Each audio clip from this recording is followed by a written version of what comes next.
إذا كنت من عشاق المنتخب الوطني الجزائري لا تنسى الاشتراك معنا في القناة وتفعل زر الجرس لتتوصل بكل جديد.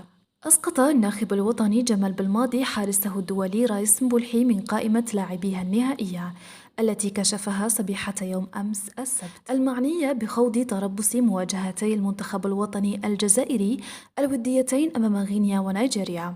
وعلق الكثير من الجزائريين بعدها على عدم استدعاء المدرب الوطني جمال بالماضي لحارسه رايس وهاب مبولحي بالقول أن الأخير وصل إلى نهاية قصته الطويلة مع المنتخب الوطني الجزائري. ورد بالماضي على تلك الترجيحات من خلال ندوة صحفية عقدها صبيحة اليوم الأحد، وقال الناخب الوطني إن كل ما تم تداوله حول عدم استدعاء مبولحي مجرد ترجيحات تصنف في خانة الشائعات، مؤكدا أن مشوار الحارس البالغ من العمر 36 سنة لم ينتهي بعد مع منتخب بلده الجزائر. وكشف مدرب المنتخب الوطني السبب الذي دفعه لإقصاء مبولحي مؤقتا، قائلا إن الحارس يعاني من نقص كبير في المنافسة، ولعب لقاء واحدا مع ناديها السعودي وقد يلعب اليوم مباراته الثانية. وعرج التقني الجزائري على التألق الكبير لباقي الحراس يتقدمهم أنطوني ماندريا ومواطنيه ألكسندر أوكيجا في ملاعب الدوري الفرنسي ومصطفى زغبة في السعودية.